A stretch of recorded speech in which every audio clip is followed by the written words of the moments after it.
I'll check what. All right. So, should I let you go?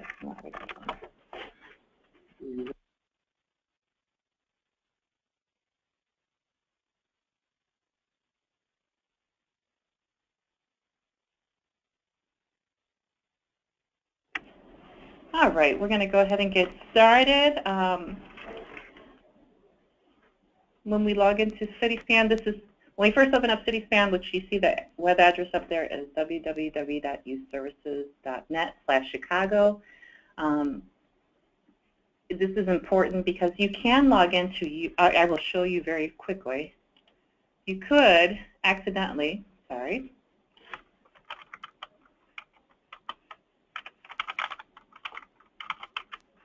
You see how my computer brings up youthservices.net? If you go to youthservices.net, this is what you see.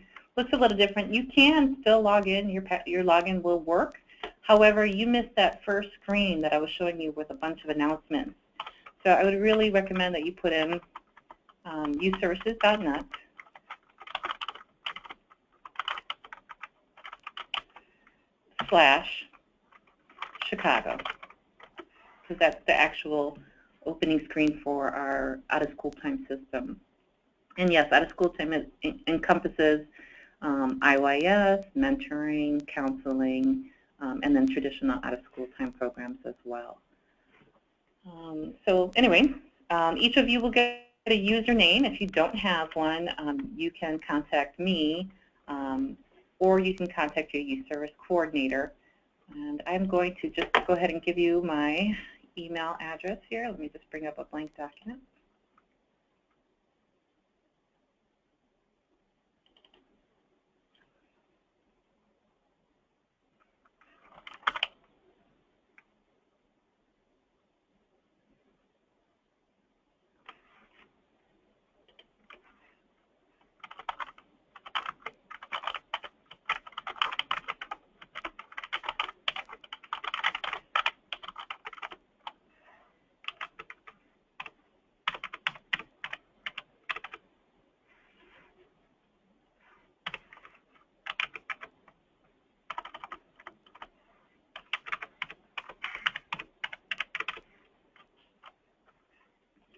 So my name is Rika Rivera. Here's my full first name, though, and my full email address here with the City of Chicago. And my phone number is 312-746-6311. All right.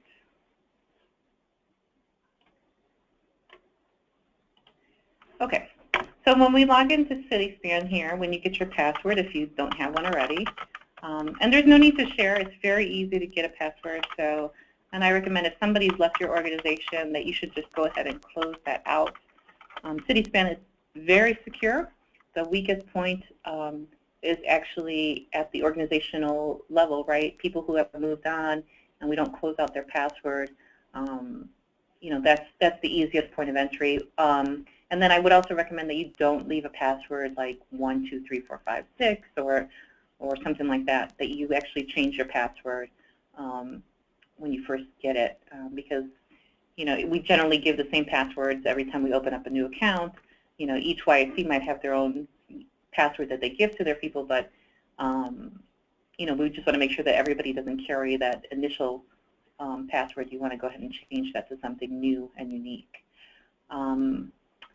As we're looking at this entry page, before I hit enter the system, I just want to point out a couple things. Here's the toll-free number to Cityspan itself.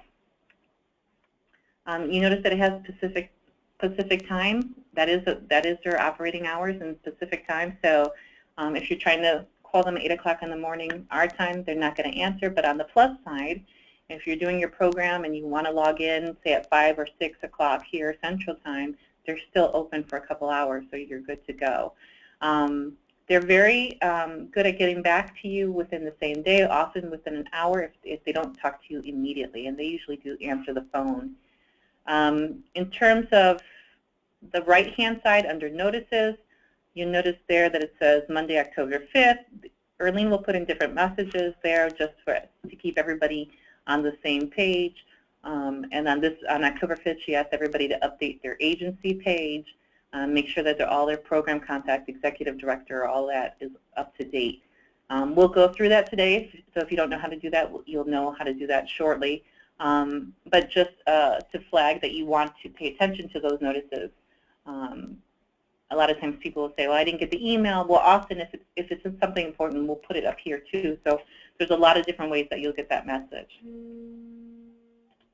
I'm going to go ahead and click Enter System, and we're going to go ahead and get started.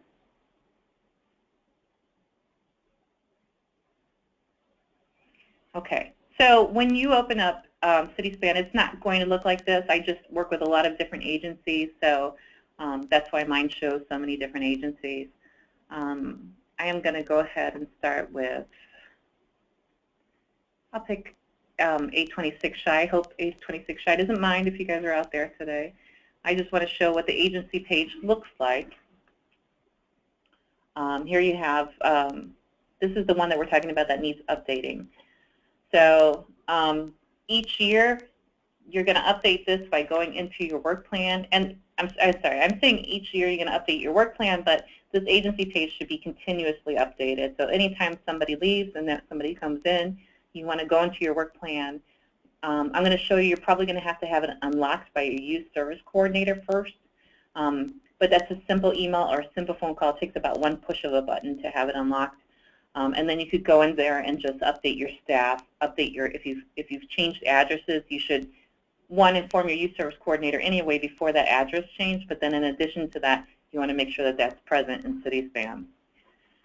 So you can talk, here's the program location, program contact, executive director, board of directors, and your contract staff person. So just keep each one of those updated and you should be good to go. I'm going to show you where you update. We're going to go into Work Plan 2015, and you see here it says agency profile has been submitted. That means that they've completed all the information in there and hit the submit button.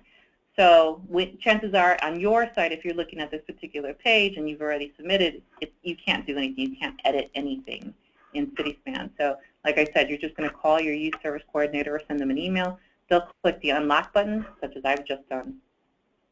And now you can see that these fields can be changed.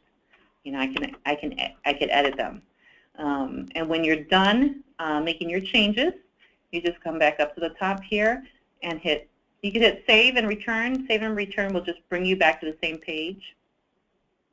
Actually, it'll return you to the previous page. Sorry, but it didn't update in the system. Usually, it should say. Oh, because we didn't hit submit. Save and return will save the information, but it's not officially submitted. You do want to hit submit. That lets us know that you've updated it, that the information is correct. So we're going to go ahead and hit submit.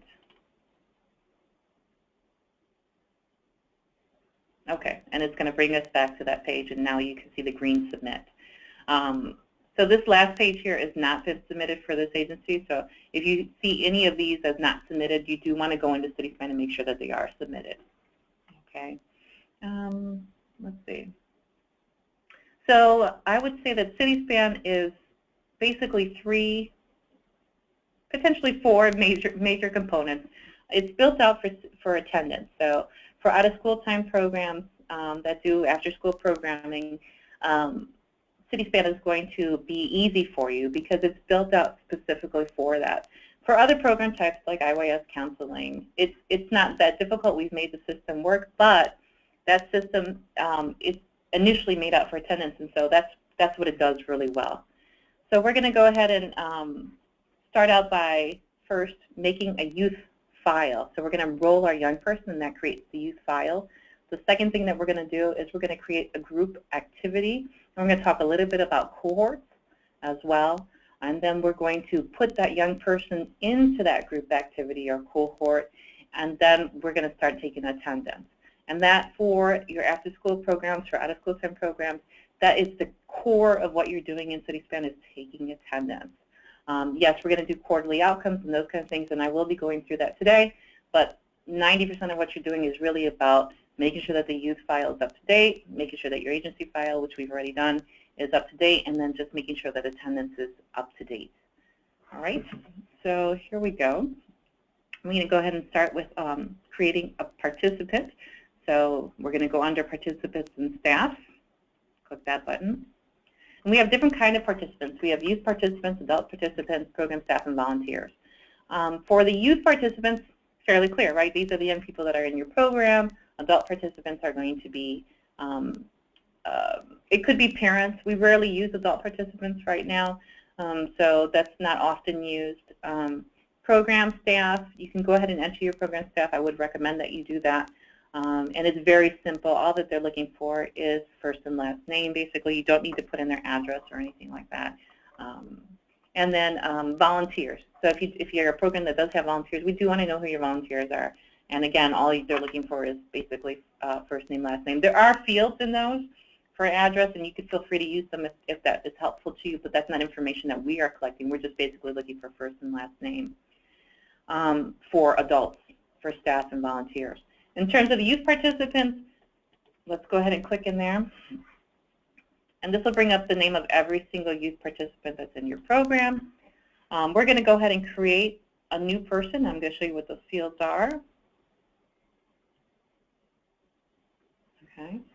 And then, again, it's going to ask you what kind of participant. I'm going to say youth. And then it brings up basically our enrollment form. Okay.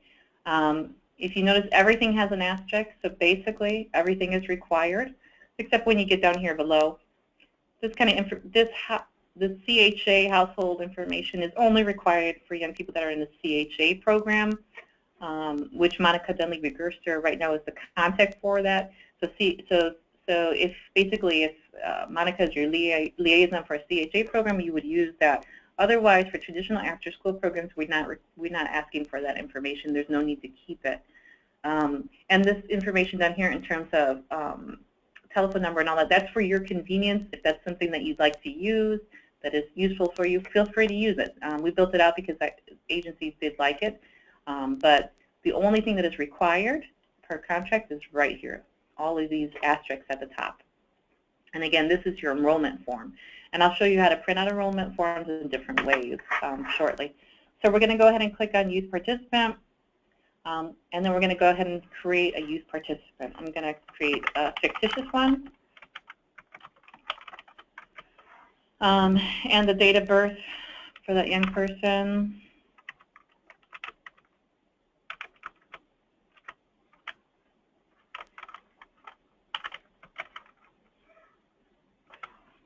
Okay, these are pull downs. I'm sorry, I'm going through this very quickly, but you could pull them down for yourself. And just so you know, I know that the ethnicity and race questions are a little bit odd, but we are funded through the federal government, and so we follow their classification, and these are the classifications that are actually in the federal census, and just about every source of federal funding requires these same classifications. So you do have to complete both ethnicity and race. So you might have somebody who's Hispanic, and you click Hispanic, and then you skip the race question. You do need to finish the race question as well. And you could just ask the participant what applies to them best. So pick whichever they most identify with. Or the parent, either the participant or the parent. We're going to do current grade in high school. You pick a school.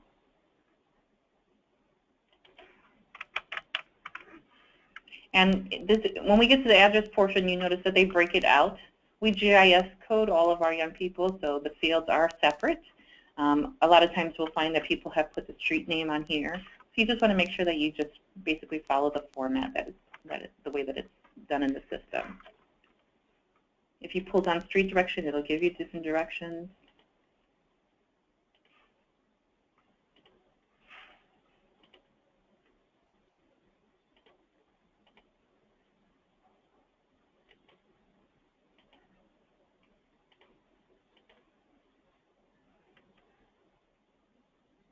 If your young person is homeless, we'd still like an address for them, but you can click here.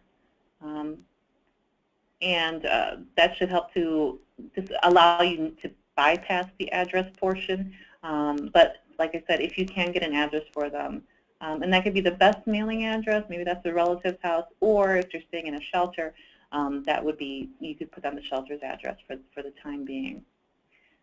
Family size, a monthly income level, these next few categories will all basically let us know, if they where they lie basically in terms of income. These are in the back of the enrollment form when we get to this question here. So extremely low, low income. You need to know the family size and you need to know the family's income in order to answer that question. And I'll show you where that goes. But I'm just going to go through it first in CitySpan, then I'll bring up that enrollment form and I'll show you that back side if you're not familiar with it already. So family size, we're just going to have them choose. Monthly income, again, this is going to come off that table on the back of the enrollment form.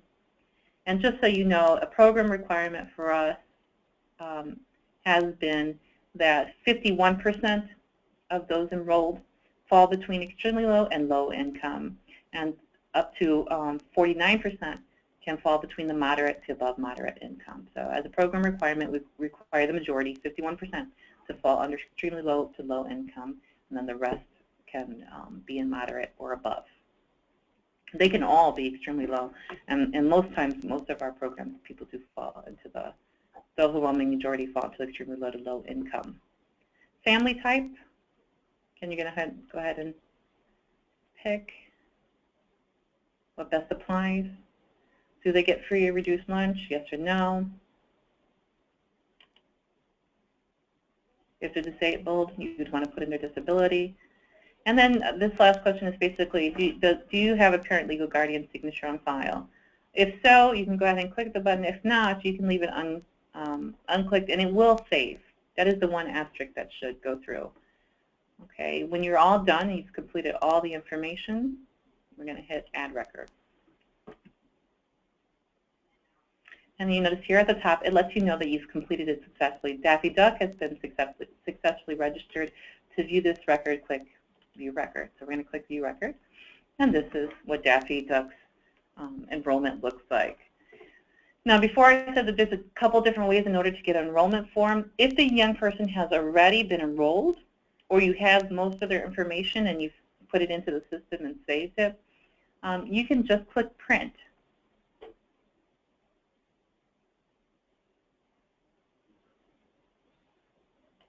I'm waiting for my pop-up to come up. It's not coming up. Let me see if I can find it.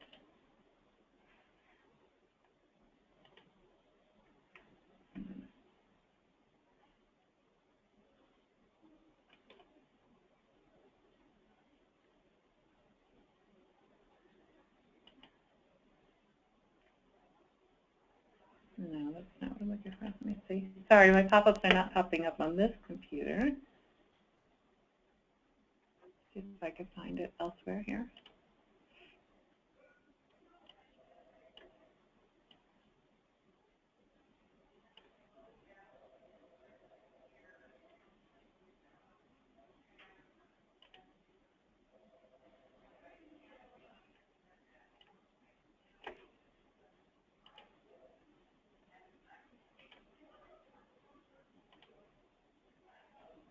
Okay, hopefully that'll work now. Let's try that again.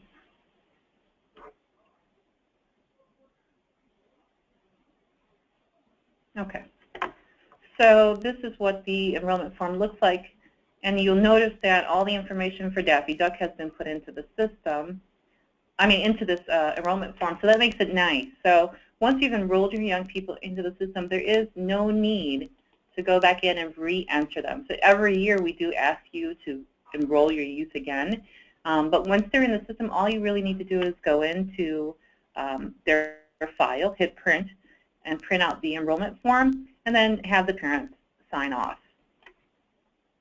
Okay, so you've got the parent signature, the young person's signature, and then the representative from your agency that will be signing off on them.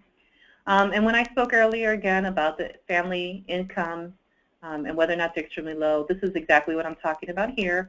You would basically look at the family's income for the month, and then by family size, you can determine where they fit into CitySpan, basically. Where they fit into the income bracket, I should say. And again, as I mentioned before, you have 51% falling into extremely low to low, and then the remainder can fall into these two categories. All right. You know, a great tip that I would recommend, and I've seen people do, is that they just simply print out this table, and when they're sitting with the family, they just have it with them, and they could just talk about income there. Or when you're doing data entry into CitySpan, if you have it near your desk, you could just look at whatever they put down and just look at the table and decide where they fall into extremely low or low. All right, so that's one way to do it. And that's if you have the information already available to you. I'm also going to show you just if you have a Spanish-speaking population, we do have it translated in Spanish. So you can click on the button up here to the right that says Spanish, and the form comes out. This form does need some updating. It's missing Family and Support Services, still says Children and Youth Services, but otherwise it will work. And you'll notice that everything here has been translated, so you could send it home with mom and dad, and it's already translated into Spanish, which is nice.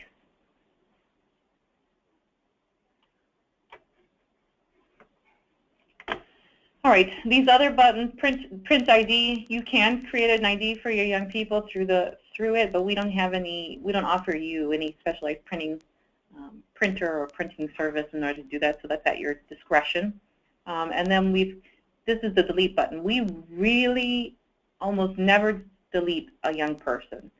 The only reason why you might delete them is if they never came to your program, or perhaps came one day, or something like that. But otherwise, you don't want to delete them because any of their attendance and all of that is going to disappear. I wouldn't worry so much about over-enrollment, and we'll talk a little bit about that. What we would more be worried about with deleting a young person is that you're getting rid of all of their attendance when you delete them. And right now, we haven't taken attendance, so we could delete Daffy, and eventually we will delete Daffy since he's fictitious. I can't, there's really rarely any reasons why you would delete a young person. Unless maybe you've duplicated them, you put them into the system twice, but even then, if you've taken attendance, then you might want to consult with CitySpan and your youth service coordinator about what to do at that point, because again, deleting whichever record, if it has attendance, when you delete the young person, all of that is going to disappear for that young person. If you made any changes, we're going to click Save, but we haven't done any of that, so we are good to go. Let's follow the tabs quickly up here. Optional, again, there's more information that you could keep on your young people, which is really great, who can pick them up and all that. That's at your discretion if you want to use that. It's just made available to you. It's not required. Enrollment is going to be empty because we haven't enrolled our young person. And remember I said earlier there were basically 4 steps, and one is to create your young person, which is what we're doing right now, create their file, enroll them into CitySpan. The second step would be to create a group activity and cohort. We're going to do that in a second. And then after that, you're going to enroll them into that group activity cohort. So we don't have any enrollments because we haven't done that. Okay. There are various reports that you can run on your young people. And basically, here's your intake form again in Spanish and English. So there's another way to access it. And I did say that there were a couple of ways to access it. If you need a blank form, basically, you could go under Documents. Oh, and it's not there. So we will have that fixed. There should be an enrollment form under Documents. I'm not sure why it's not there, but we'll make sure that we put that back in there so you have a blank document.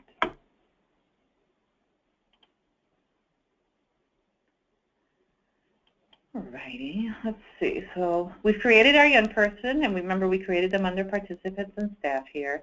The next thing that we're going to do is we're going to go into group activities.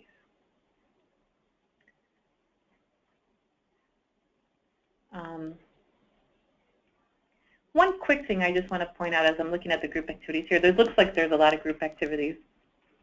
I'm going to show you a quick tip. I usually do it at the end, but since we could see it right here, I'm just going to show you really quickly.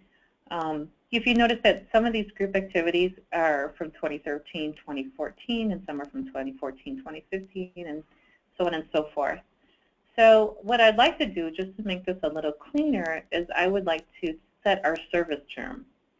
And setting our service term would basically change this page so that it reflects whatever term we decide. And it's easy to get it back because if you see up here it says current term. So presently, I'm going to assume, looking at this, that we have our service term set from 2013. It hasn't been changed since 2013, basically. So what we're going to do is we're going to change that, and we're going to change it to 2015, 2016. And that way only group activities that take place during 2015 and 2016 are going to show. All right. So in order to do that, we're going to go over here to the utilities. And we're going to click on Set Service Term. And we're going to update. And I'm just going to put 01/01/2015. And we're going to end our time at 12/31/2016. And normally I would only just put it for the calendar year that you're presently in, but it's really up to you what you want. You could set a longer service term. It just makes your group activities seem a little bit more cluttered. And if you want to do school year, you can do that as well. That'll work. It's really not deleting any of the information. It's just showing you basically what you've decided that you want to see. So since those group activities that they presently have up there go up to 2016, I'm just going to go ahead and make it for all of the calendar year 2015 and 2016. When you've done entering any information, let's go ahead and click on Set the Term. And you see it's been updated because CitySpan lets you know that it's been updated. All right. So now when we go click on Group Activities again, we should see that all of our group activities are for activities that take place during 2015 and 2016. And you might say, well, wait, there's a couple of 2014s up here. That's true, but that's because the dates of their programs still fall in the 2015 range, if you could see that here. So they may have started in 2014, but it goes all the way up to June 2015. So basically, CitySpan is allowing you to see anything that takes place in 2015 to 2016. If this term had finished December of 2014, it wouldn't be here any longer. All right. So as we're going through,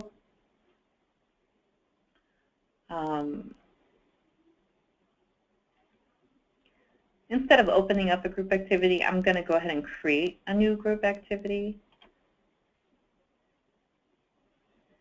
Since we're in the fall, I am assuming most programs that currently are watching this webinar are programs that are school year or full year.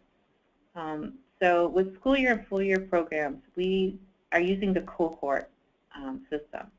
In order to do a cohort, you have to both create cohorts and group activities. So it's a two-step process. For programs that are operating during the summer, including school year and full years, when you're in the summer, because summer is a longer day, we are allowing for agencies to just create group activities. So I just want to stipulate for summer, you can skip the cohort process, creating a cohort. You could just use a group activity. But when fall comes back, if you're still operating in the fall, we do ask that you go back to using cohorts. Okay, so I'm going to go back and click on group activities. I'm going to create a new activity. And the way that this works basically is that you would have different cohorts, and your cohorts are going to denote your schedule. Okay, so let's say your program operates 3 hours after school, Monday through Friday. So for those 3 hours after school, we'd like to know roughly what you're doing during that time period. We're not asking you to break this down to the 15-minute segments or even half-an-hour segments, but if you can tell us within an hour what you're doing during that hour, that would be most helpful for us. So let's just say you do the first hour is snack and homework. So we're going to create a cohort that says snack and homework.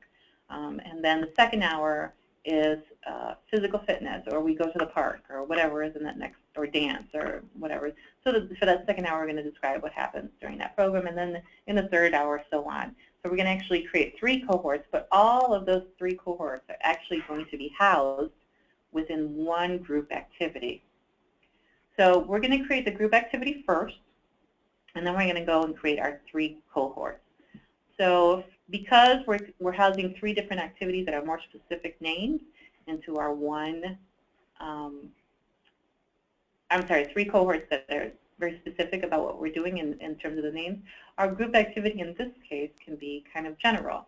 So, and for programs that operate like a club fashion, or you have so many youth that you break them up into different kind of groups, this group activity is probably the best place to denote who's taking place. So for example, let's say that you are a Boys and Girls Club, right? So you break your young people by age group.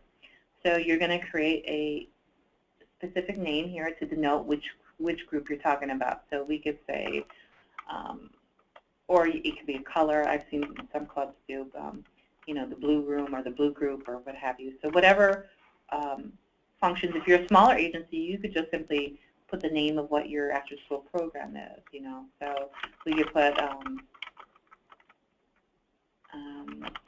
I'm just going to make up a fictitious name, Project Weaving. Okay, and I'm just going to add in a brief description here. I'm not going to do that just for the sake of time. But we're not looking for a book here, just 1 or 2 sentences basically telling you, giving us an overview of what that program is about. And primary funding source here is going to be, it may be DFSS. For many of you, we're supplemental funding. So it may be that you have your own agency fundraising, followed by DFSS is your supplemental funder. Fine. Service provider is yourself. So I'm working with an 826 Shy this morning, so we're going to go ahead and choose 826 Shy. We'd love to see at some point that our agencies are working together, you know, and maybe the first group activity for 826 Shy is actually run by the boys and girls, but at this point, 826 is 826, right? So, and we love that partnering, but right now this is what works best. Activity schedule is an after-school program, and is it housed within a school location? For them, it's not. If it is for you, if you're within a school location, then you would enter yes there. Delivery method is on-site. We don't really do online after-school programming, so everybody's going to be on-site. And then we're going to click Save and Proceed. All right. Oh, actually, let me go back. I made a small error. In our naming, and I really recommend that you do this, and I apologize for skipping this. I did put Project Weaving because that's what we're going to call it, but I would also, in your naming, because over time, for many of you, you may be able to see in your group activities that there are a lot of project weavings, right? So, and you have to look to the date. I would simply put project weaving. You could put September through December, or fall, winter.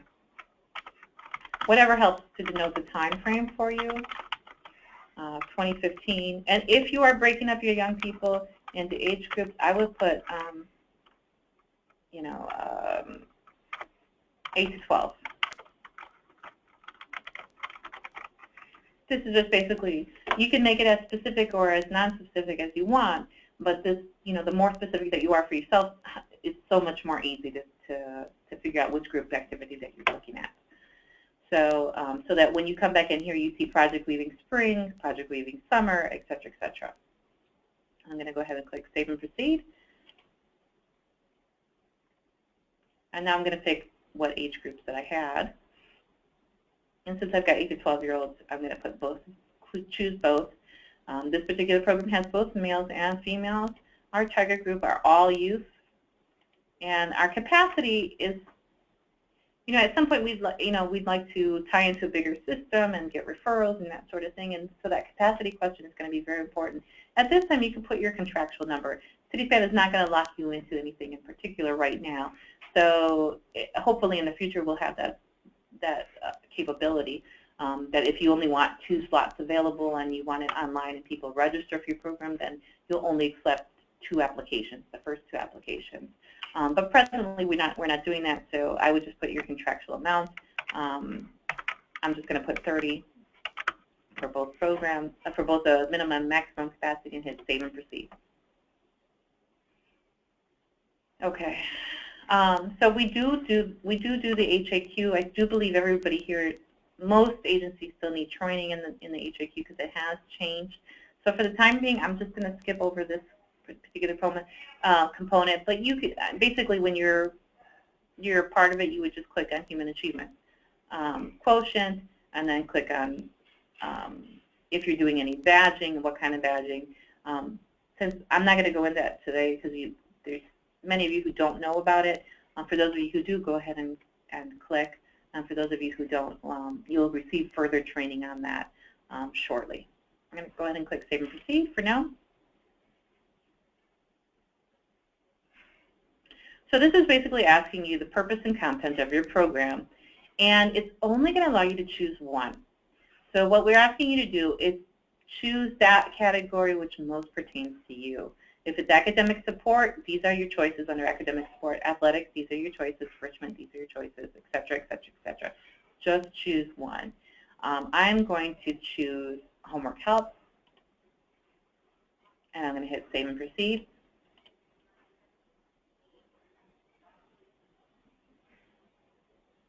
Now, when you get to this second page, it is different for every category. So depending on whether or not you chose homework help or tutoring or transition or sports, this subsequent page is going to be focused on the category that you chose in the previous page. So this looks different for everybody. So don't be alarmed if you see something very different than what I have. That's what's supposed to happen. If you chose a different category, you're going to get a different second page. Here you can choose as many as you'd like to choose. You can click away. You can choose all the boxes if you like, but we would like for you to click on that which most pertains to you. And once you're done, hit Save and Proceed. When you get to here where we're creating a schedule, it gives you two options, multiple dates or single dates. For the most part, you're going to use multiple dates. 99.99% of the time, you're going to use multiple dates. Single dates you could use. Sometimes I like to create single dates, or rather I see agencies that really like to create the single dates in and around a program requirement. So let's say you've got on your contract that you're doing a cleaning green. Sometimes agencies like to create a single date that says we're doing a cleaning green, and then they have an attendance sheet just for that specific date. You could just print out the attendance sheet for that one day, and that'll suffice. But sometimes we just like to give it a name that clearly denotes this is the day that we did that particular project that was in our contract, and so we're going to put that down. For the purposes of today, I'm just going to show you multiple dates. It really is the same process either way, except that for a single date, you just choose a single day. For multiple dates, we're going to go ahead and choose that. I am doing fall, winter, so I'm going to just go ahead and choose. I'm going to start it for September 1st.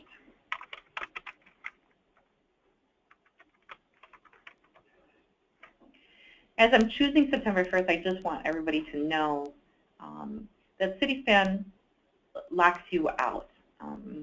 We give you a grace period. We give you 2 weeks or 15 days after the month for you to clean up CitySpan and enter anything that you've missed. So for September, today is October 9th.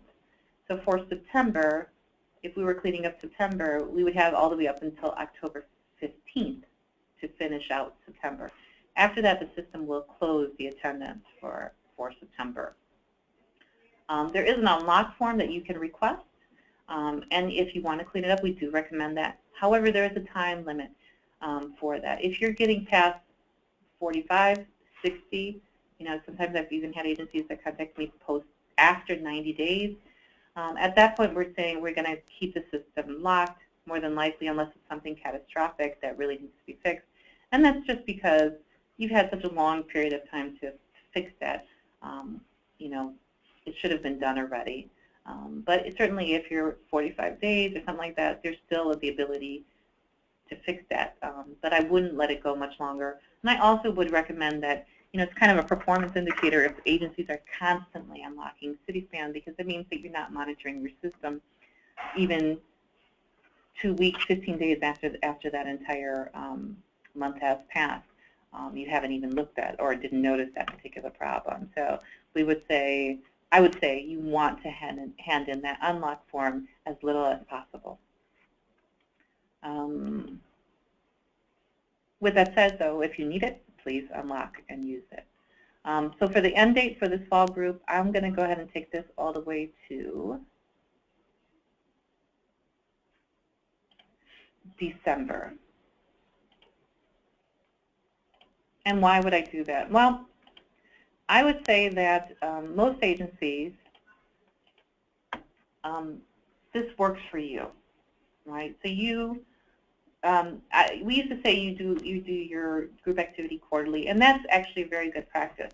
I would say at this time of the year, I would lengthen it just a little bit, because that makes more sense for most agencies. Most agencies will function from September until the break, right? And then sometime around Christmas Day, there's a few days off, or around the new year, January 1st is when the new contract starts for DFSS. So come January 1, we're going to go ahead and create a new group activity and just keep everything very nice and clean in the system.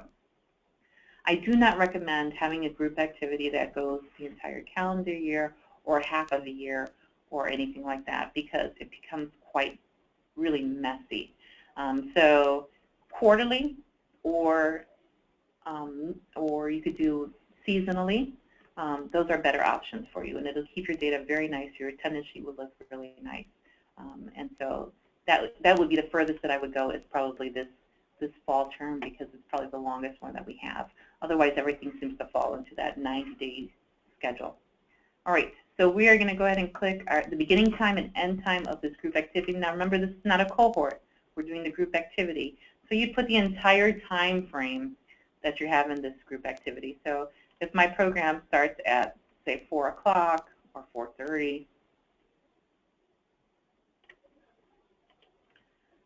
and we run for 3 hours, so we go to 7 p.m.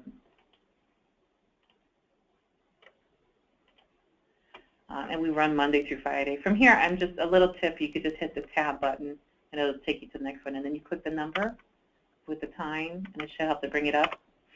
For whatever reason, that second column always comes up with the AM time. I just click it again until you get to 7 p.m. Continue to hit 7 until it gets to 7 p.m. Or you can go ahead and click on the drop down here, and it'll pop up and just scroll down to 7 p.m. basically. So I'm going to go ahead and continue to use my little shortcuts here.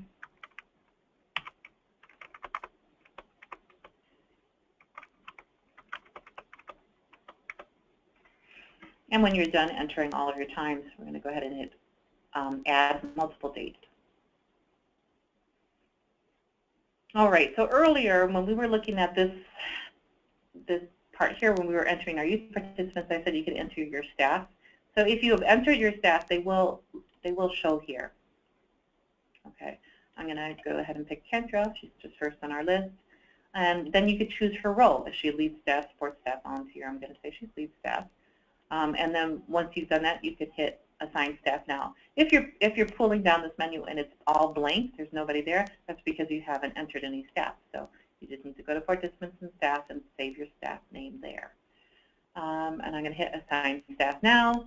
So Kendra's been assigned, and now we're done. We're going to hit finish. Okay, so this is what our group activity looks like. This is all the information that you have. If you see, you do have a delete button. You can delete a group activity. If you made a horrendous error in this group activity and you haven't taken any attendance and you just want to delete the whole thing and start again, you can go ahead and do that. But keep in mind, if you've taken attendance and you hit delete, you're getting rid of all the attendance. So I won't recommend that any time other than before that group activity has started. Once that group activity has started and you've taken attendance, I would not delete it at all. You can go through and edit anything here. So if your lead staff has changed or you want to add additional staff, you can click edit here. If you want to change your funding, you can do that. Most importantly, what most people use the most is they change their schedule. And this is actually really important. going to go ahead and click on Edit here. These are all of our attendance dates. You see that there's multiple pages because we went all the way through December. The way that CitySpan calculates attendance, and I'm going to bring up my Word document here again. We talk a lot about average daily attendance.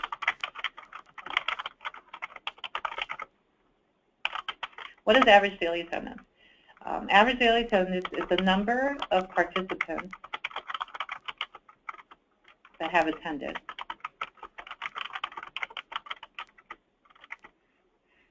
divided by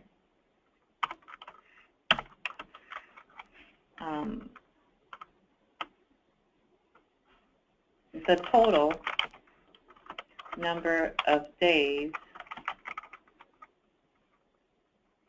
your program was open for a given time period. So you're going to, when you run an average daily attendance report, and we'll show you how to do that, when we run an average daily attendance report, one of the questions that's always on there is what time frame, right? So we're looking for the entire calendar year, and we're looking for a particular quarter, because we're doing quarterly reports or what have you. So so that time factor is always in there. I'm not going to type it out, but that's always a part of it, like what time frame are you looking for? And it makes a difference. You know, your average daily attendance for the entire year is very different than your average daily attendance for summer or for fall or what have you.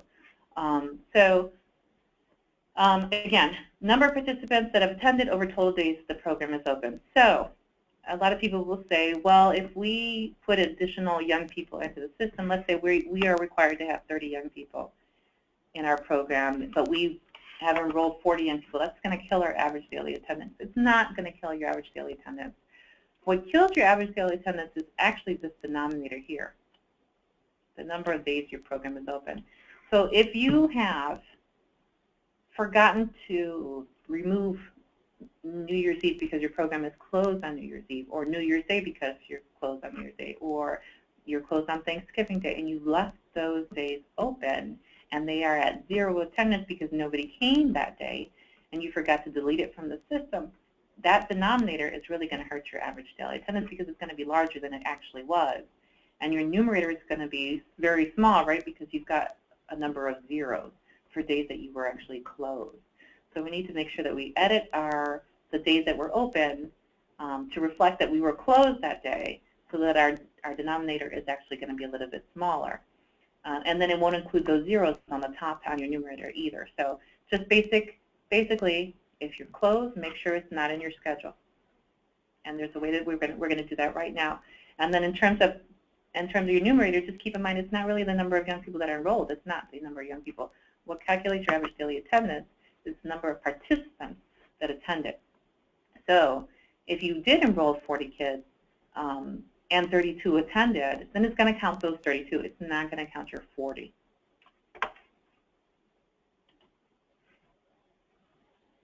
I'm going to go ahead and go back here. I failed to mention this average daily attendance, obviously it's the number of kids that have attended over the number of days the program is open. So the number that you're getting is not a percentage. The number that you're getting is actually the number of participants per, for that were present during that time period. So the average number of participants that were there. When we're looking at average daily attendance, what youth service coordinators and program auditors and all that, what they're looking for is that on any given day, your average daily attendance is at least 80%. So if you're contracted at 30 young people per day, on any given day that we are at your program, you should have, at a minimum, 24 young people. Because that's 80%.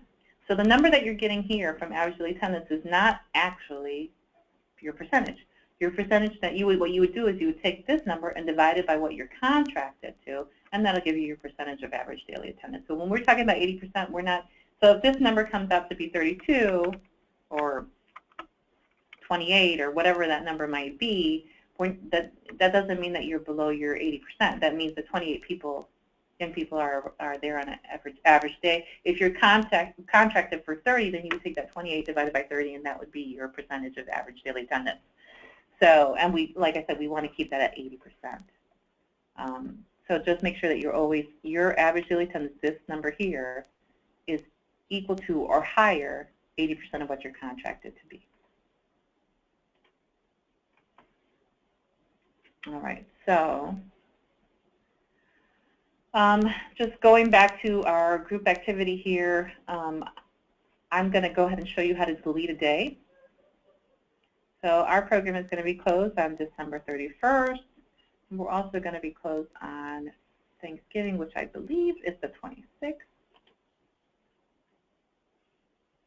So I've chosen both those days, and I'm just by clicking here, and I'm going to go up here and hit delete selected. The great thing about CitySpan is it's going to warn you anytime that you delete. But you see here we have 0 present in these records. We haven't taken attendance for those days. Now, if you saw a number here, if you saw 30, I would be concerned. Why are you, that's a day that you took attendance.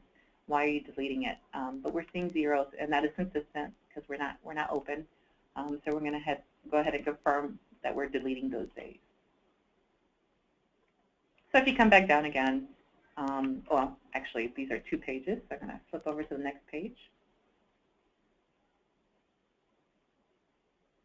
So if we come back down, December 31st is now gone. Thanksgiving is gone. So we're good to go. All right. So now, when we talked about creating our group activities, remember there was a 2-step process for the fall, right? We have to do cohorts and we do group activities.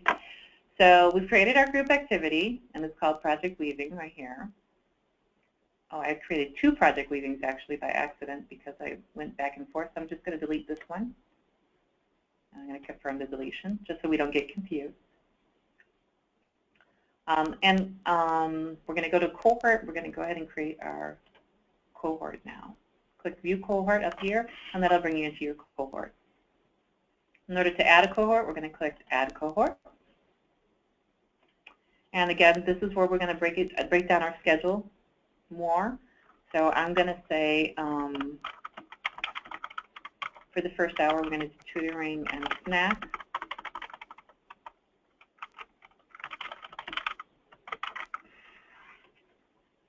And I'm going to give maybe a 1 sentence, maybe 2 sentences about young people bring in snacks and bring in nutritious snacks, and we go through homework or something like that. So I'm going to go ahead and create that cohort. I'm going to add, I'm going to wait on this part. I'm going to go back to click on Group Activities again. I'm going to click on View Cohort. I'm going to add a second cohort. So our second part of the day would be to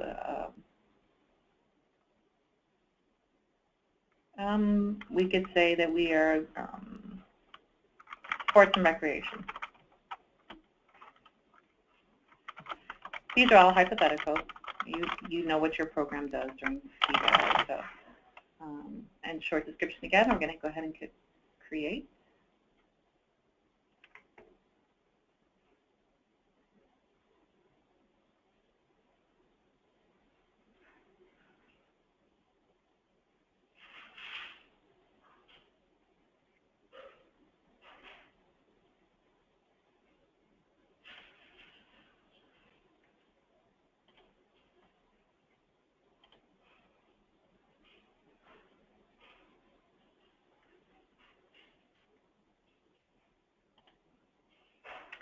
You know what? I have made a small error here. I apologize. So I just realized that our cohort does not have the time activities. So it's actually, we're going to create group activities for our time, and our cohorts are going to lump sum it. I apologize, everybody. So what we're going to do here is I am going to go to my group activity, and I'm going to edit my name. In order to edit name, you're going to go, let me go back and do that again. I'm going to go to Activity Description and click Edit. And you see it brings up your activity name. So I'm actually going to change this to be, we said our first hour was going to be tutoring and snacks.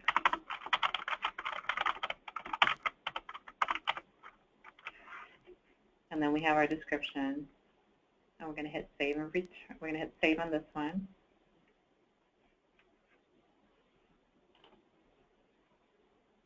Okay. And then I'm going to go ahead and create another group activity. And then we're going to hit add activity up here in the right-hand corner. And in that, we're going to put in what would be our next time component, which would be, what did we say? We were going to do sports and recreation.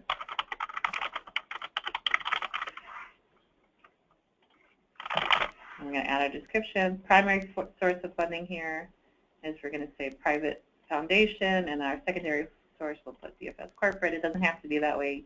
Put what works for you. And again, we're going to pick our own agency here. After school, is it in a school? If it is, select yes. If not, you would select no. And if it's on-site, we're going to, everybody's on-site, so we're just going to keep that as on-site. Click Save and Proceed. My age group that I had chosen was 6 to 12, or 8 to 12, so I'm going to click on both of those. Target group, again, is all youth, unless you're in a specialized program. And then we're going to put in our minimum and maximum capacity, which for me, I'm just going to choose 30. You're just going to put in what you're contracted for. I'm going to hit Save and Proceed. And then again, we're going to skip over this for now. But if you are doing the HAQ, go ahead and do that. And after you've received training, you will start clicking on that button. And then again, you're going to choose that which works best with this particular time frame. So for this particular time frame, we are doing sports and recreation. So I'm going to go ahead and choose physical activity because I think for the program that I'm imagining in my head, physical activity most pertains. So remember, on this page, you can only choose one. We're going to click Save and Proceed.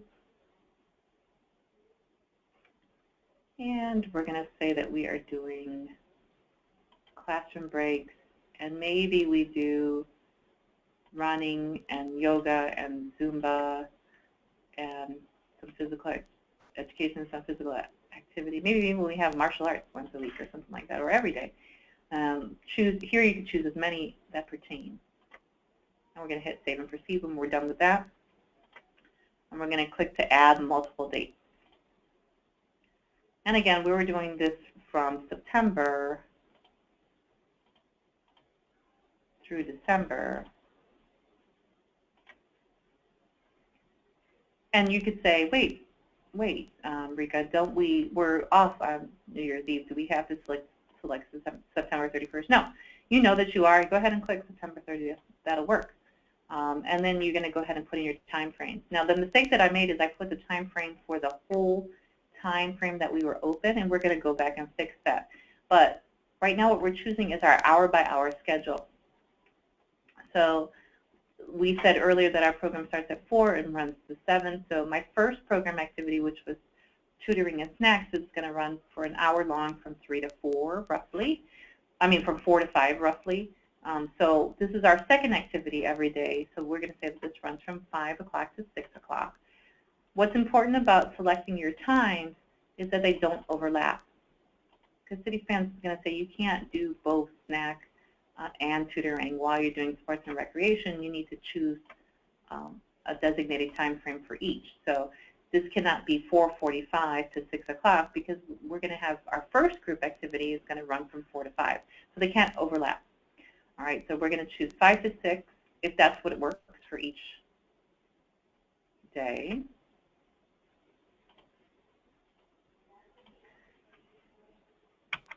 Remember I said you had the little shortcut of pushing the number here, tab, and then the number. I'm going to hit 5 and then 6 until I get to 6 p.m.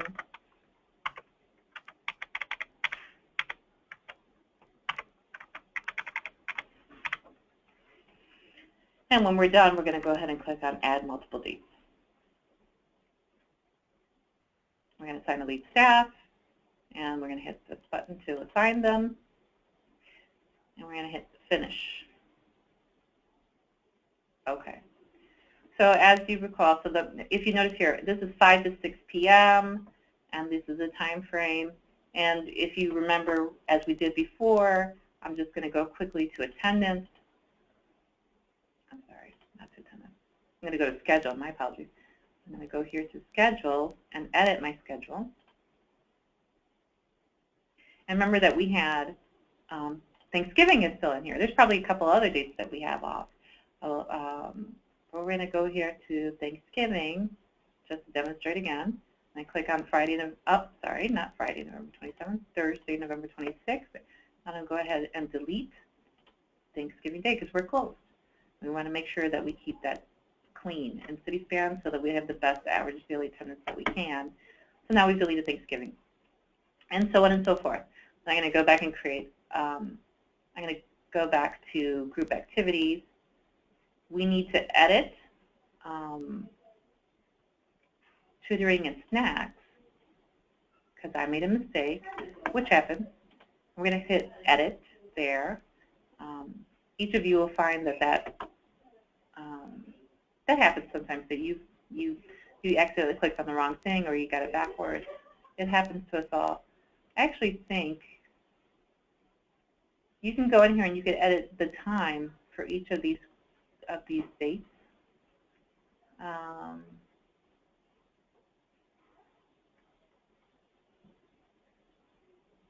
I actually think that it might be a little faster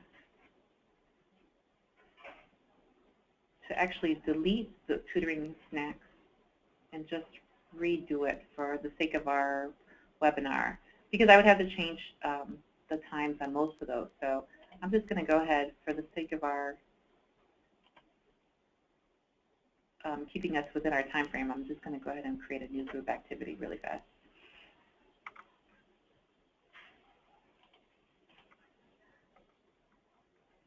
So this, again, was snacks, or tutoring and snacks.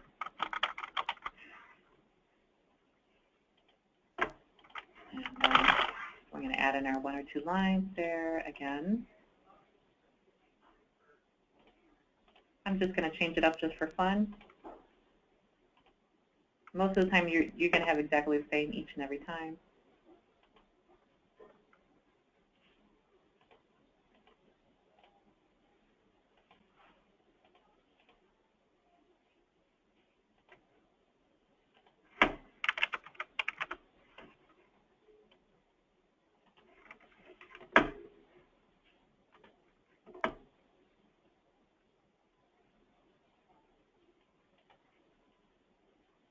Remember, again, you can only choose one here, so sometimes that's a little bit of a fine line, right? Tutoring versus homework help.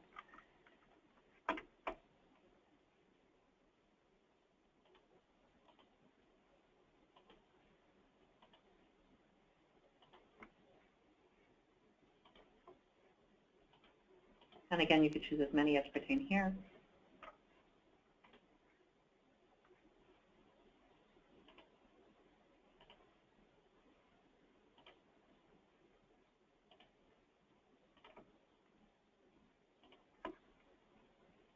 And remember that our times cannot overlap. So we have a group activity that is for sports and recreation, which goes from 5 to 6. And I'm going to make this one from 4 p.m. to 5 p.m.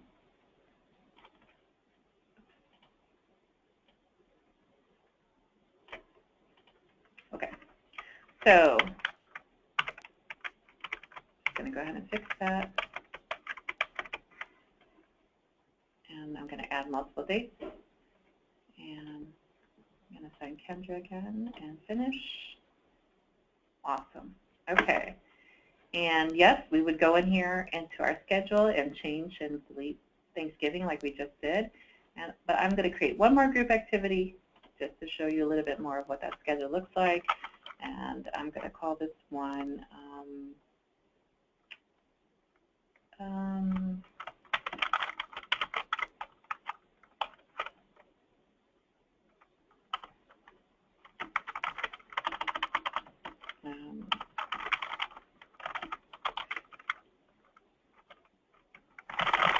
so let's just say that we are a literacy program, and one of the highlights that we do is we have our young people create stories, so that's what I'm doing here. So our last hour is dedicated to doing that, and then we're going to go ahead and choose our funding sources again. Oops, made a mistake. And save and proceed. And again, same age groups, right? We're still in the same grouping here. And it's still 30-30 for this particular program. Again, you go into your contract for those. I'm going to skip this portion for now. And we are going to do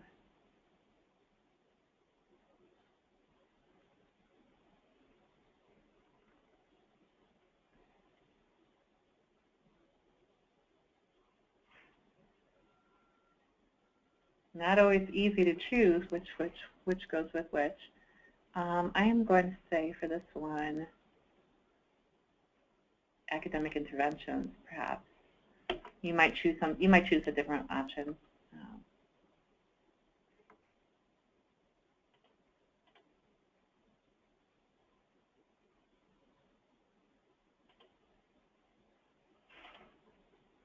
You know, whichever best applies. I'm going to hit save and proceed. And I'm going to do my multiple dates one more time.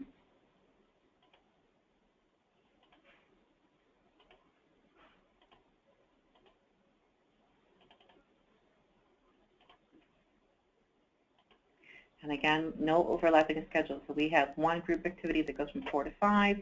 The next one goes from 5 to 6. And now this one's going to go from 6 to 7. And again, this is your schedule. So you know what lies within your schedule or how those time frames work out. So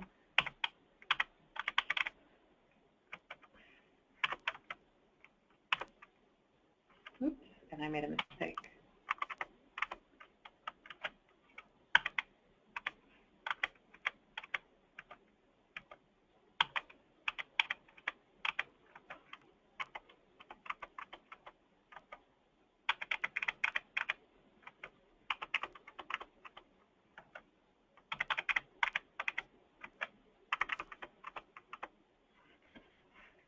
And multiple days. Okay. I'm going to assign my lead staff. All right. So if we go back to group activities, I have created tutoring and snacks, which is going to go from 4 to 5, sports and recreation from 5 to 6, and journalism short stories is going to go from 6 to 7. Okay. So then you may say to yourself, do I have to take attendance for each one of those hours? No, that's why we do have the cohort. So we're going to go back to cohort here. Now we created a cohort which was called sports and recreation. I'm going to actually edit that. And I'm going to change that name to reflect the entire day. So we're just going to call this whatever you want to call your program. And I'm going to do fall, winter 2015, and ages, I believe I said 8 to 12. Okay.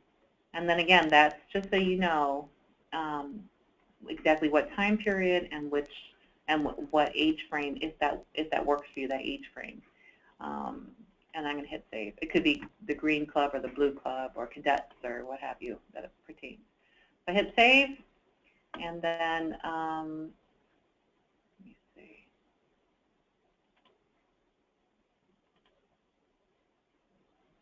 I'm going to just quickly delete this cohort because I happen to know. Well, let me go back. I won't delete it yet. Go to cohorts, and we are going to go to our Literary Scholars program or whatever it is that you chose.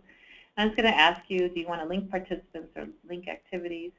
In order to link participants, we have to enroll our participants, so we haven't done that. And then you would link activities. So I'm going to go ahead and start with linking activities. And if you remember, we had 3 things that composed our day. We had tutoring and snacks, sports and recreation, followed by journalism and short stories. So I'm choosing my 3 activities, and I'm going to link those activities. I'm going to ask you what day do you want to link them. Well, we start program on the same day for all. If you have a specific program that doesn't happen, let us know. You could change this enrollment date, but then you'd have to have something that kind of fills another activity that fills that void. And I go ahead and click link new activities or link these activities. Great. Okay. So we haven't enrolled anyone into our group activities. Remember, first is to create the young person, and then you're going to basically do the enrollment form. Second part is to create the group activity cohort, and then the third activity is to enroll them into that group activity cohort. So we're going to go to our group activities, and we're going to go to, let's take it doesn't really matter actually. We can go to tutoring and snacks. And we're going to go to enrollment. Click here to enroll a new participant. And my participant we know is Daffy Duck, so that's easy enough. You can click on the initial of the last name if you like. I could click on D here and Duck should come up. I'm just going to go ahead and put in Daffy, and he's a youth participant. I'm going to hit Find Person. So I'm going to go ahead and enroll Daffy by clicking this check mark here and hit Next Step. You don't have to enroll people at one at a time. You can bring up your entire list and click on all of the young people at one time and enroll them all at one time. Just be sure that you're actually enrolling people that are attending your program. You don't want to enroll young people that have, they're no longer in your program. That doesn't make any sense. Okay, they should be made inactive, and I'll show you how to do that shortly. Okay, so we ask you what day would you enroll Daffy? Well, if Daffy was there, has been there all year, then you could enroll him when the program starts, or when that particular time frame group activity starts in the fall. If Daffy, Daffy's in soccer in September and he actually starts October 1, then go ahead and you can change Daffy to October 1. It's just going to make your system much cleaner. So you won't have Daffy showing up all of the month of September when you know he's not going to be there. He'll just start showing up in October because that's when he's going to actually start. But like I said, most of your young people probably start at the same time, so go ahead and click. You can start them out when the group activity starts. Hit Next Step when you're done, and it's just going to let you know that you've done it, and then going to hit Done. Okay, so if we go back to our group activities, I'm going to go to my cohort here, and I'm going to choose my literary scholars. Now that we've enrolled Daffy, we should click here to link participants.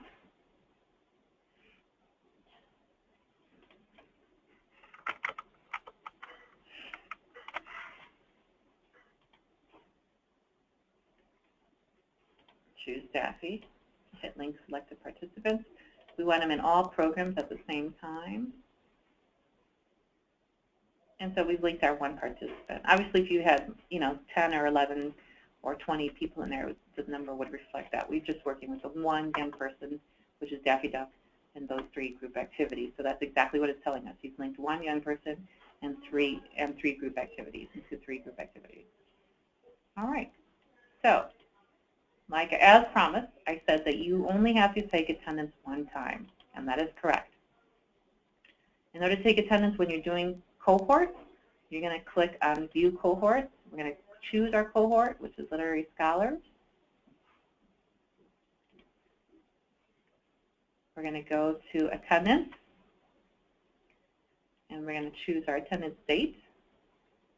And all we have to do is, for Daffy, is just select present or absent.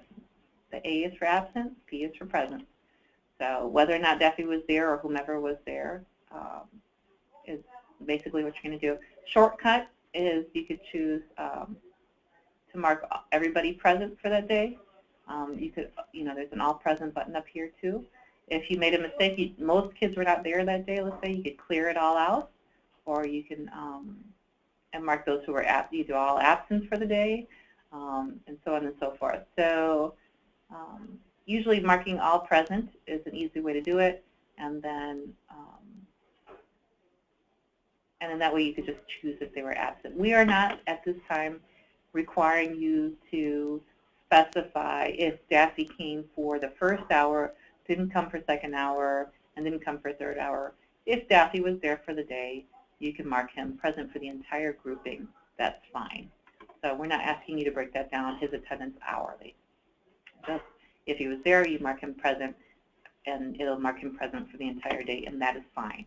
Okay. When you're done, you hit save, and we're going to go ahead and return. And if you notice, whoa, what happened to, I just did attendance, what happened to it? It disappeared. September 1st is gone.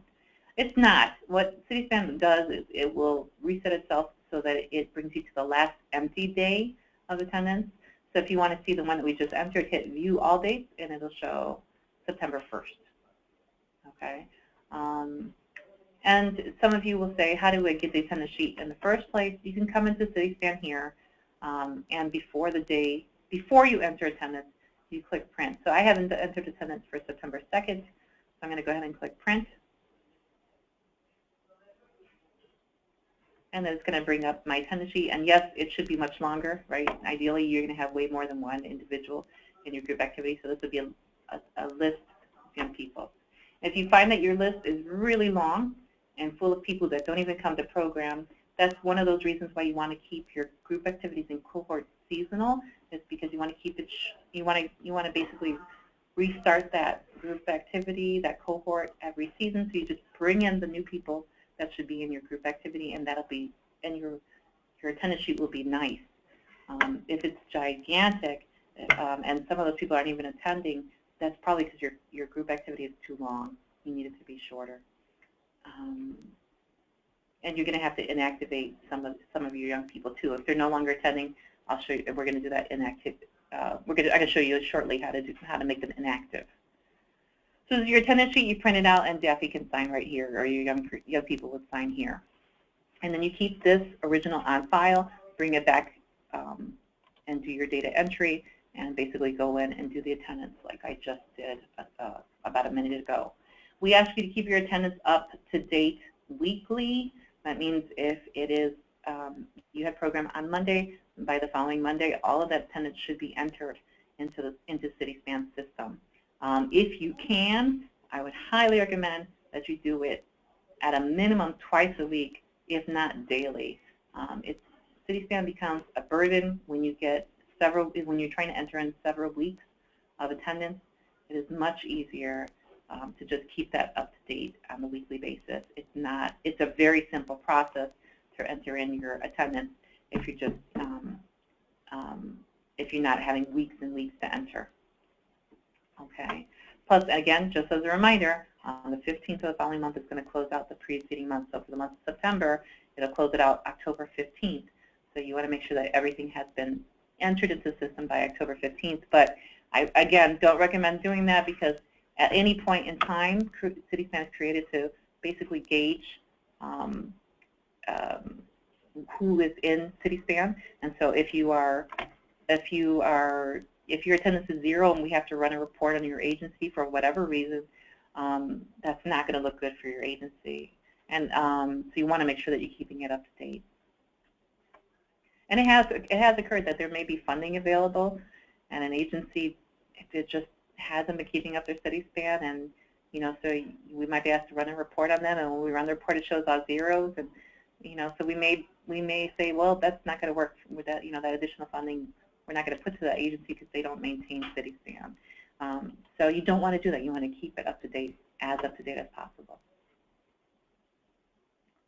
And certainly no longer than 7 days. Okay, so we've created our young person. We have created our cohort group activity. We've done attendance we've enrolled them into that cohort group activity, and now we've done attendance for that. So that is basically it. That is the 99.9% of what you're doing, or at least 90% of what you're doing in CitySpan. Okay, so I'm just going to go back and I'm going to delete my this test. I happen to know that I actually did that, so I'm going to go ahead and delete that.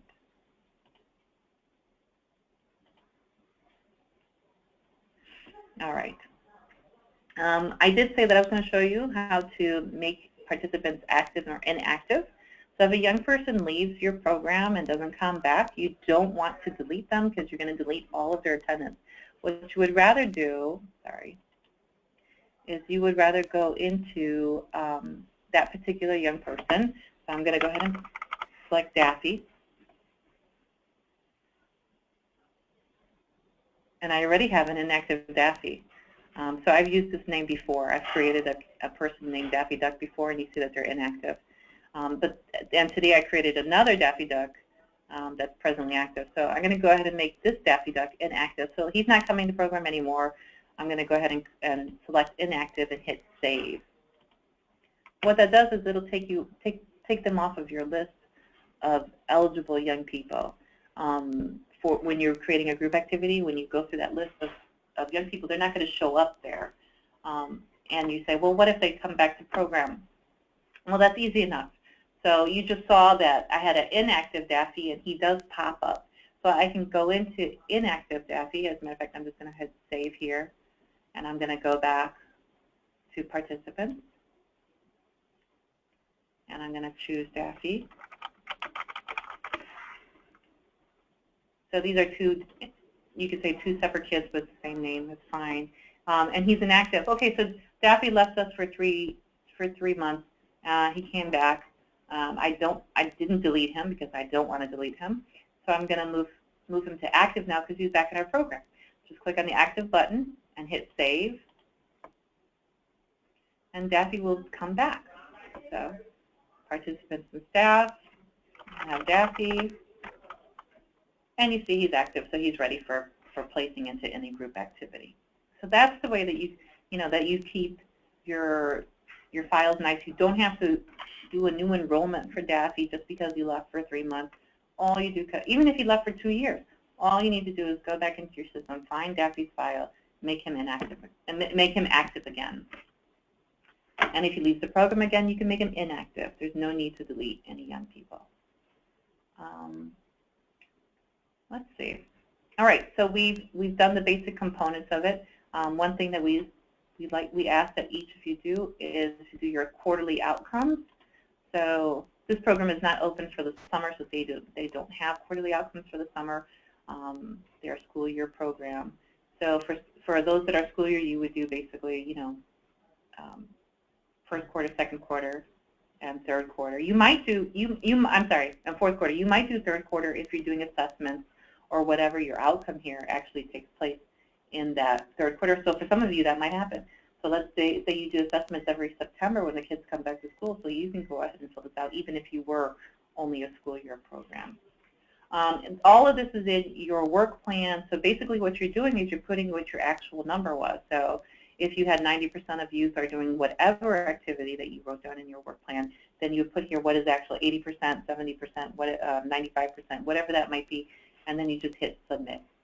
Okay, so when we ask you for quarterly outcomes, you want to go to your work plan, see what those quarterly outcomes are. Actually, you've probably entered it here through your work plan. You should have done your work plan already, and you put in your percentages and hit submit.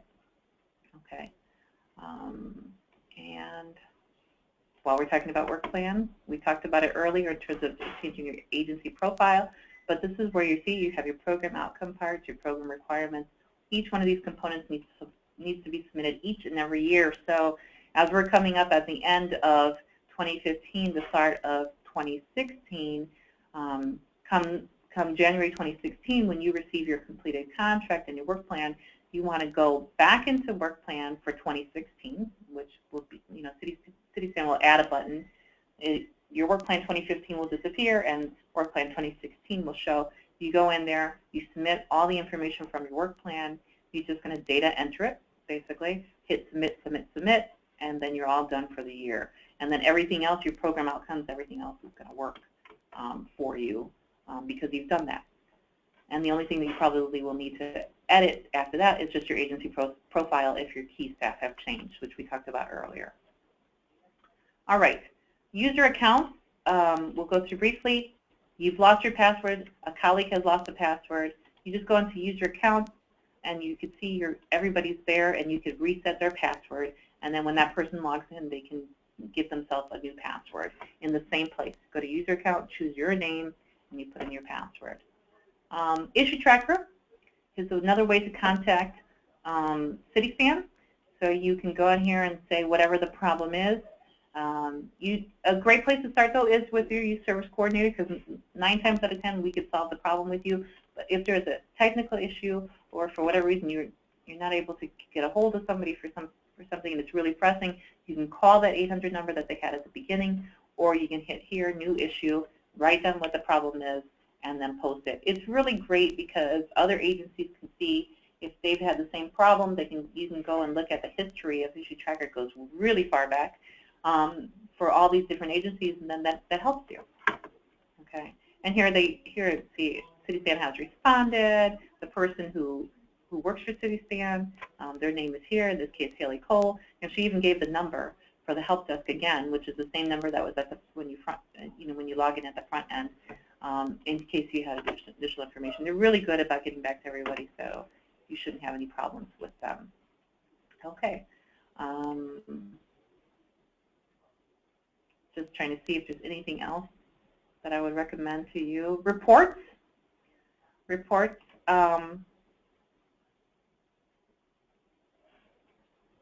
We talked a lot about attendance today. I would definitely recommend doing an attendance report. Attendance by day is nice. It's a nice report. Again, you're going to put in your time frame, and you're going to, and then it'll tell you what the number of kids that attend, the average number of kids that attend over that time frame. So again, remember that's not a percentage. So if you see 15 or 28 or something like that, that may not be alarming. It depends on what you're contracted for. So I know a lot of people say, I'm supposed to have 80 there. You're not supposed to have 80 there. You take that number divided by your contract amount, and that should be at 80 or above. So again, if that report says 24 kids are coming on an average, then you can take 24 over your contracted amount, and that's going to give your average daily amount, your average daily attendance percentage, which has to be at 80% or above.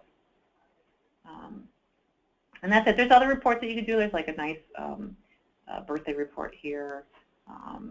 But I would definitely recommend that one.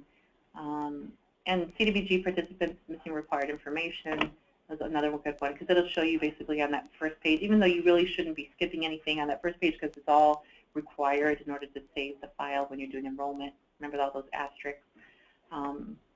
So you should be fine on that, but every once in a while it's good to run that report, just make sure that you haven't missed anything. And with that said, I think we've come to an end. If you have any questions, we are going to post it. You are welcome to raise your hand if you'd like, or to post a question. And I'm happy to stay on. If you are done with this training, if you've learned all that you need and you don't have any questions, feel free to go ahead and close this out. I'm going to go ahead and continue to take questions until we don't have any questions.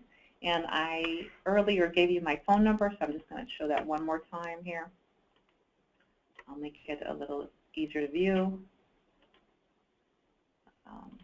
But again, it's 312-746-6311, or you have my email there, rickadonna.rivera@cityofchicago.org. So feel free to contact me. I'm here all day today, so I'm just having another training this afternoon, but in between there, I'm happy to take any questions. And then again, you could post your questions here on this webinar, and I will answer them right now. So again, if you're done, please feel free to exit, and if you have any questions, feel free to post them, and I'll start answering them now.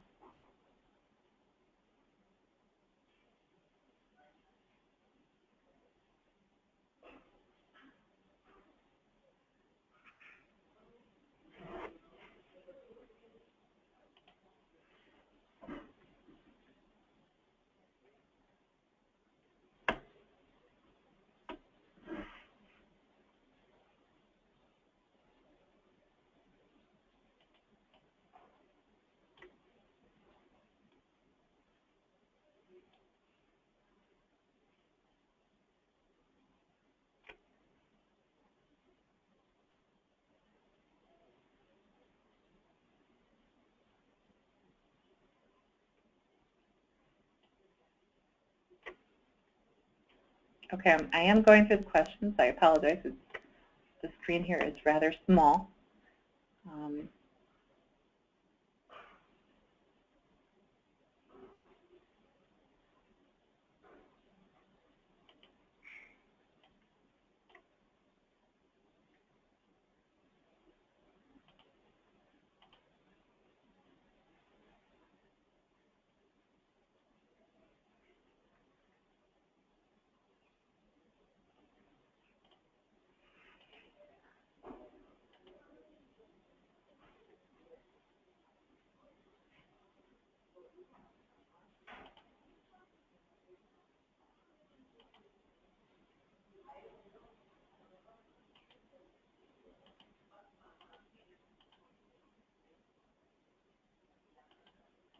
Okay, so we've got a couple questions here.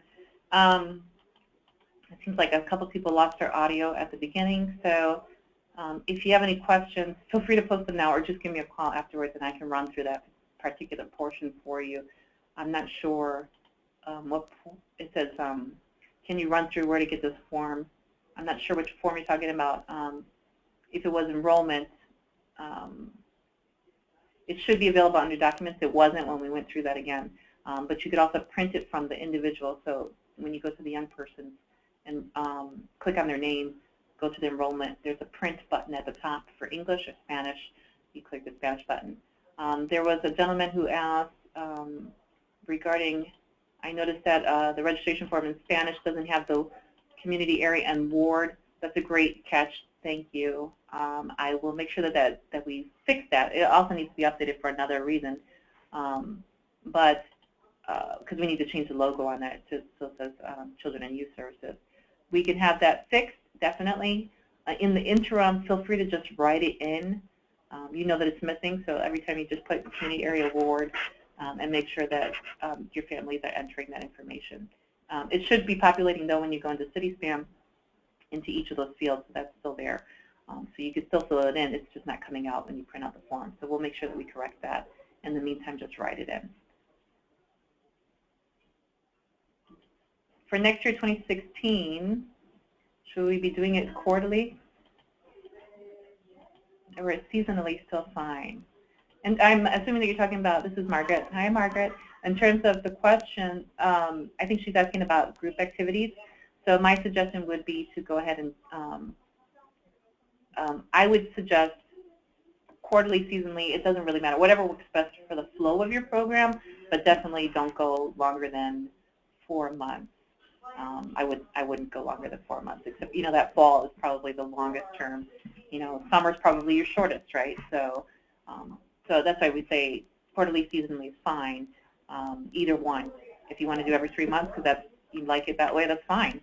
You could do like a special group activity, you know, basically starting December through the end of the year, or however you want to map that out. Or I'm sorry, or you could do one for September. Actually, if that's the way it would be for quarterly, and then start the final your 4th cohort, October to December. That's fine. You could do that. Let me go down a little bit here. How do you log inclement weather? That's the next question. That's a great question. You wouldn't log inclement weather. If your program was closed, like we had the polar vortex days, it's very, very, very important. I cannot stress how important it is to let your youth service coordinator know. And I would recommend sending an email. It doesn't hurt to CC Erlene in that. But also, you know, so let them know that it's inclement weather, that you guys are closed. You can have a ton of closed days, but we do understand that there are certain days. Join me, Erlene. Come on in. We know that there are certainly days where we've had where the weather's just too terrible for young people to go out. So what you would do, again, send your email to your youth service coordinator, let them know ahead of time that you're closed as early as you can, because we need to know.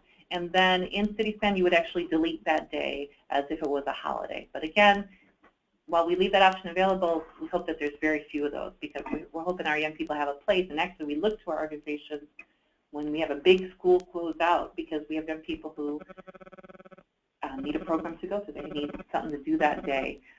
So we ask that if you can remain open, please do. But certainly if it's unsafe, we don't expect you to do that.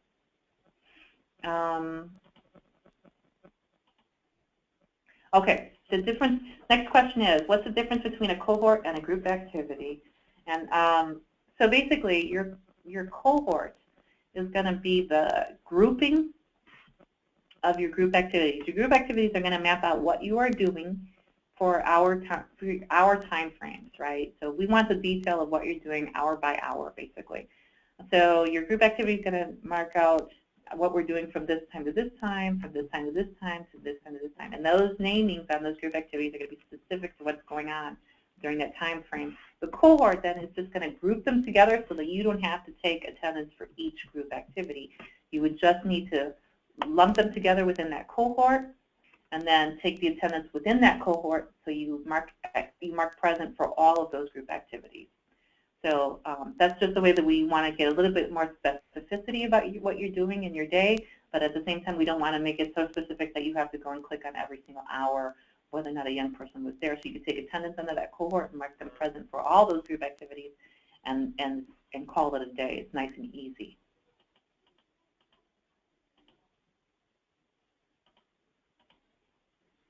Exactly. Margaret Smith asked, so cohorts refer to the program itself, while group activity is your schedule breakdown. That is exactly right. Group activities break down the schedule, and cohorts group them together.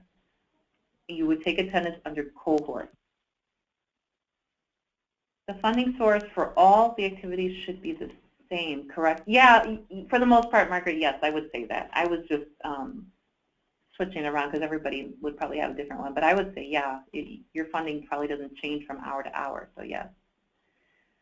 Another question from Margaret. So once I link them in the cohort, they are automatically enrolled in all activities in that cohort? Yes.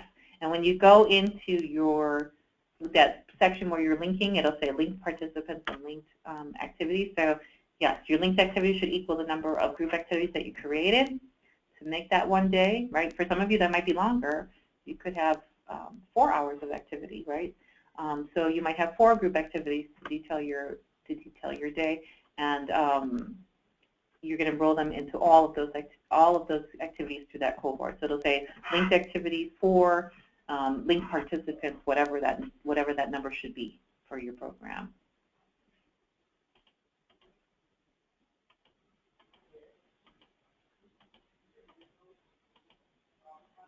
Okay, so there is a question here from Felicia Simpson.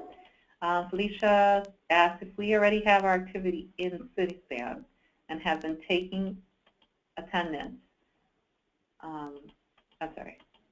If we already have our activity in CitySpan and have been taking attendance, do you suggest we change them now or start January 1, 2016? So if you've been taking attendance, and I'm assuming, Felicia, you're talking about under group activities, you created a single group activity, you've been taking attendance under the group activity and not using the group activities to make your schedule, I would go ahead, I would finish it out. I would just start on January 1, create your cohorts. I mean, create your separate group activities by hour and then lump them into cohort and start taking attendance then. I would, Felicia, I would just point that out to your youth service coordinator so that they don't have to bring that to your attention. Rather, you're letting them know, you know, we didn't know we were supposed to do that, so we're going to make that change as of January 1. How will you distribute the recording? This is from Julia Gerasimenko. So what we'll do is, I'm sorry everyone, this is Arlene. What we will do is send you a link so that you can go to the link and have access to the recording that Rita has done today, the training she's done today. Okay, next question. If I've been using group activities as cohorts essentially, should I change? We could talk about that, Margaret.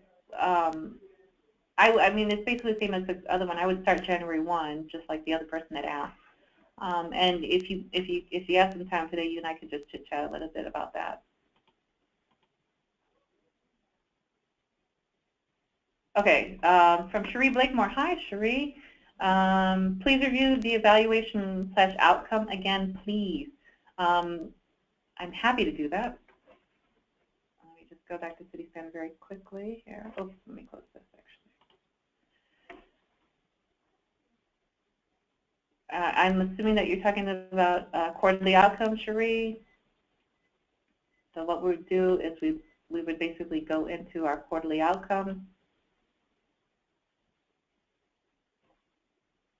You can find your quarterly outcomes in your work plan, right? What you basically said, but actually, if you've done your work plan 2015 in the system, you've already put in what was in your work plan. So for this agency, what they're basically put on is they're trying to hit an 80% target here for this outcome, right? And so on and so forth. 90%, sorry.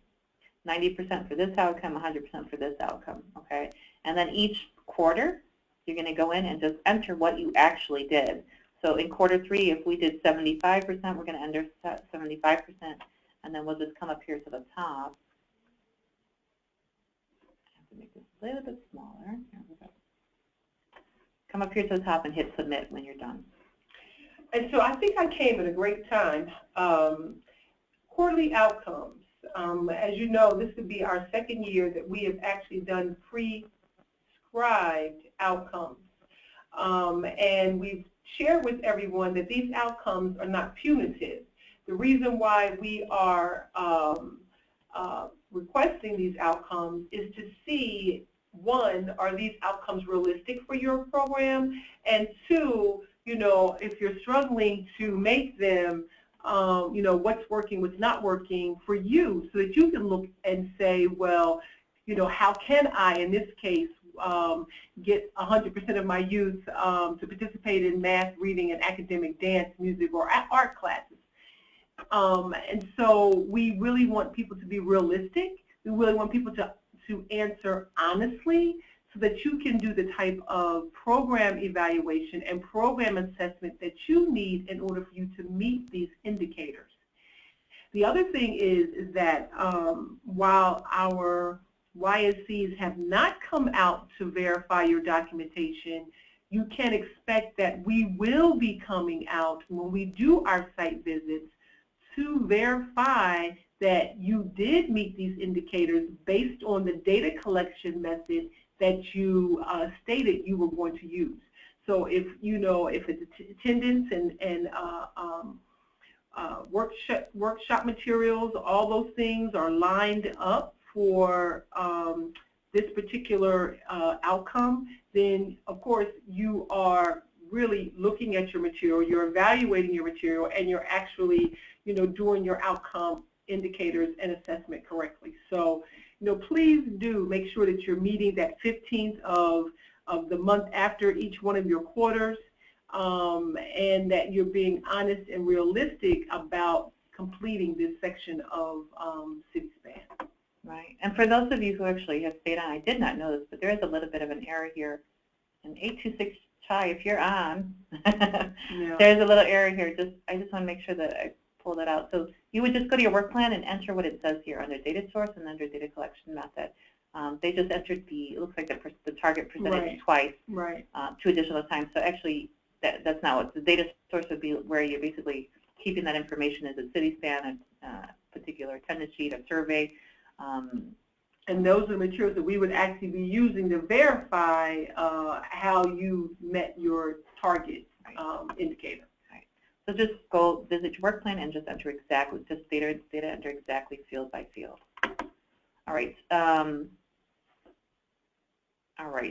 Another question from Sarah Price Crowder. Could you go back through the difference between group activity and the cohort? I was not aware we had to do both. I think we've done that a couple of times, but just briefly, the group activity is going to detail your day hour by hour. So you're going to create a group activity that's specific to what you're doing during that schedule. And then your cohort is going to bring together that group activity. So your group activity would carry names such as tutoring or sports and rec or snack and recreation or whatever occurs hour by hour. And your cohort would have a larger name, something like this particular group, or cadets, or age 6 to 12, or whatever. But that name's going to encompass your entire group, if that makes sense. I also recommend for your cohorts that you put in a time frame. So if this is fall or spring or 3rd quarter or whatever, that you indicate that too, because your cohort, then you know which cohort you want to go into when you're looking at all your different cohorts as time goes by. So cohort is the bigger group, and the group activity is going to break it out smaller by time frame. And you're going to take attendance in your cohort.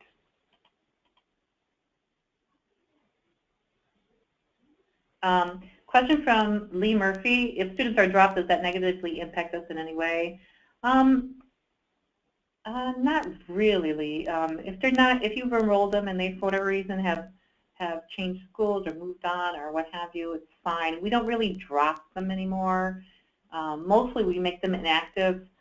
You could drop them from a group activity, certainly, if you want to, but usually by making them inactive, that does exactly the same thing. And we all know that sometimes young people leave and they go to soccer or band or whatever, and then they come back again, and that's fine. And you can make them active again. The thing is though, is that at the end of the year, if you've had someone who really has been inactive for a period of time, they've moved away, it's just good to make sure your data is clean data. Make sure that they're inactive. Exactly. Keep them inactive. Very good. If we meet with different groups daily, do we add cohorts for every group we meet with that day? So I'm trying to, this is from Juliet Amezquita, I think. Amezquita. So I'm not sure what the specifics of what you mean, Juliet. So yeah, you can email me or call me, and I can help you work through that. You could also call your youth service coordinator too if you feel more comfortable. They or I can answer that question. I just need a little more detail. I know, like, if you're referring to like boys and girls clubs I've had, so what I would recommend, like in a boys and girls clubs where you have the 6 to 12-year-olds, all of them are going to, yeah, I'm going to wrap it up, but they're all going to golf. Let's say all the cadets are going to golf, and all the older age group are going to to pool, let's say. Then you could, your cadets would be under one group, one cohort with all those group activities, and then your older age group would have that other group. So just call me specifically for that one.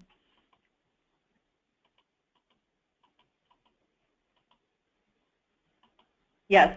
So your percentages. Somebody asked about the program outcomes. Would it be under the work plan? It will be under the work plan if you completed your work plan. If you didn't data enter your work plan, then you have to go to your original paper copy of your contract, get that data entered into work plan 2015, and then your percentages will appear there. And then you just enter your actual percentages each quarter.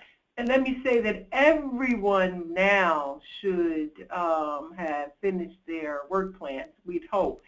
And then the other thing, I said, I'm hoping that people actually go on when they log on and they see some of my messages, because I just asked everyone to make sure that they keep information updated in CitySpan. So if anyone in your staff changes, your ED, your contract person, your program person, we need, if that's changed on your work plan, that person needs to also be changed back in the system. So make sure you go back and update that information in your work plan so it'll automatically populate when we need to pull information and contact someone. Okay, Alette Brown asked, how long do we keep attendance sheets on record? We ask that you keep them on record 7 years, the original copy. Our group activity says create fall winter 2015, but no cohorts. Do you suggest going into CitySpan and revising how you displayed it today or until January 1? January 1, I think I answered that question already, Felicia. If you have already entered attendance through group activity only, yes, go through January 1. That's fine. Sarah Price Crowder. Started in January 1. Let your youth service coordinator, Felicia and Sarah, please let them know. No problem.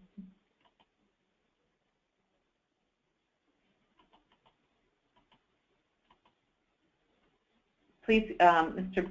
Alette Brown, please keep your attendance on record for 7 years. In your storage files is fine. So site visits. So grantees be uploaded. So we have an option. Some site visits we do announce. Some site visits we do unannounced. Okay, right. Our high school students are signing up for various days that they come in, and they have been a lot of schedule changes, which is why I asked. Okay, so we could talk, if you want to, Lee Murphy, we could talk a little bit about that offline. No problem. And I think we're all done with all of our questions. So we're going to go ahead and close out this session. And again, we will post it. And thank you for attending. And if you have any other questions, I'm going to put up my phone number and email one more time. in case you didn't get it before, but we're going to go ahead and stop this webinar and hope all of you have a great day. And a wonderful weekend. Thank you for joining us.